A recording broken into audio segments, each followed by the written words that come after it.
बिस्मिल्लाहिर्रहमानिर्रहीम। इसमें मोहम्मद इरफान अफजल और आप देख लें यूनिवर्सल वीज़ा गाइडेंस। तो मैं लेकर तो आपके तमाम इमिग्रेशन मसाइल का हल। जिन दोस्तों ने इस चैनल को सब्सक्राइब नहीं किया उनसे रिक्वेस्ट है कि चैनल को लाइक करें, सब्सक्राइब करें और शेयर करें ताकि हमारी कम्युनिटी में इजाफा हो।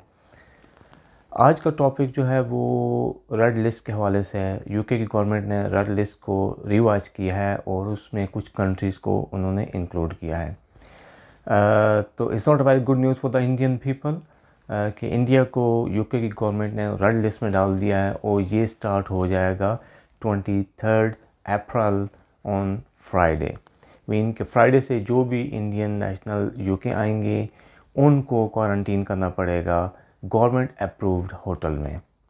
इसका मतलब ये हुआ कि अब आपके एक्सपेंसेस बहुत ज़्यादा बढ़ जाएंगे क्योंकि जो कंट्रीज़ भी रेड लिस्ट में हैं उनको एक्स्ट्रा चार्जेस पे करने होते हैं, जो कि हैं पर एडल्ट आपको पे करना पड़ेगा 1750 पाउंड।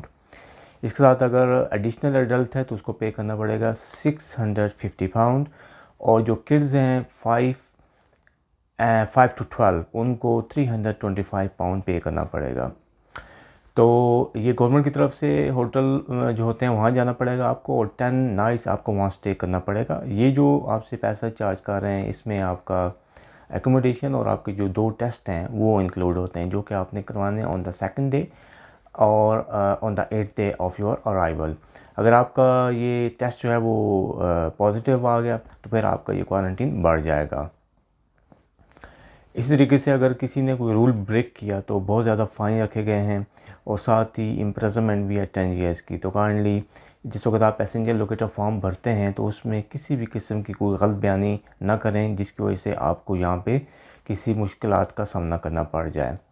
ट्रैवलिंग से पहले भी आपके पास कोविड नेगेटिव टेस्ट होना ज़रूरी है। 72 आवर्स बिफोर ट्रैवल आपका जो है ना कोविड नेगेटिव टेस्ट होना चाहिए। पैसेंजर लोकेटर फॉर्म आप भरेंगे जिसके अंदर ये अपनी तमाम डिटेल डालेंगे आप किस कंट्री से आ रहे हैं। जैसे ही आप ये तमाम डिटेल डालेंगे तो ये ऑटोमेटिकली आपको जो है ना एक दूसरी वेबसाइट पर लेके चली जाएगी जिसमें होटल्स की लिस्ट होगी और आपको फिर वहाँ पे करना पड़ेगा, तमाम डिटेल डालनी पड़ेगी वहाँ पे। और जो नॉर्मल पैसेंजर आते हैं मीन जो रेड लिस्ट में नहीं है उनको भी 2 टेस्ट करवाने हैं on the 2nd day and on the 8th day of your arrival. उनके लिए भी बड़ी सख्ती है कि अगर वो पहला टेस्ट नहीं करवाते तो 1000 पाउंड फ़ाइन है, अगर वो सेकंड टेस्ट नहीं करवाते तो फिर 2000 पाउंड फ़ाइन है। और इसमें कौन कौन से कंट्रीज़ शामिल हैं मैं उसको आपको बता देता हूँ। मिडल ईस्ट की अगर हम बात करते हैं तो ओमान, कतर, यूएई है।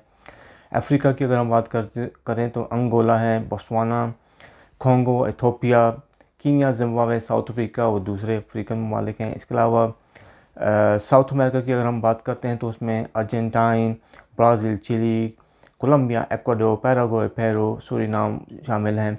एशिया की अगर हम बात करें तो जैसा कि अभी मैंने बताया कि इंडिया को शामिल कर दिया गया। इससे पहले पाकिस्तान, बांग्लादेश और फ़िलीपींस शामिल थे। तो दोस्तों ये जो लिस्ट है ये रिवाइज होती है एवरी 2 to 3 वीक्स। जैसे ही यहाँ की गवर्नमेंट देखती है कि हालात बेहतर हो रहे हैं तो उसमें कुछ कंट्रीज़ को डिलीट कर दिया जाता है या कुछ कंट्रीज़ को इंक्लूड कर दिया जाता है। तो बहुत ज़्यादा क्वेश्चन थे पाकिस्तान के हवाले से भी कि पाकिस्तान क्या स्टिल रेड लिस्ट में है। तो बिल्कुल अभी तक रेड लिस्ट में है और यहाँ की गवर्नमेंट ने अभी तक तो कोई इस किस्म का अंदिया नहीं दिया कि उसको निकाल दिया जाएगा। Let's see, I hope for the best कि जैसे ही ये कोई मामलात अच्छे हों तो इस लिस्ट में से निकाला जाए क्योंकि ये बहुत ही ज़्यादा मुश्किल सूरत हाल होती है। ख़ासकर एशियन फैमिलीज़ गई हुई हैं, अब उनके लिए आने के लिए प्रॉब्लम बन गई है। बहुत ज़्यादा पैसे उन्होंने पे करने पड़ रहे हैं। अगर 3-4 बंदे हों तो देखें कहाँ तक 3-4 हज़ार पाउंड लग जाएगा आपको और फिर ये आपने होटल में ही रहना है, वहाँ पे अपने घर में भी क्वारंटीन नहीं कर सकते। तो अगर आपको कोई क्वेश्चन है इस वाले से आप मुझसे क्वेश्चन कर सकते हैं। अपना और अपने दिल लोगों का बहुत ख्याल रखें, मेरे इस चैनल का भी। Thank you.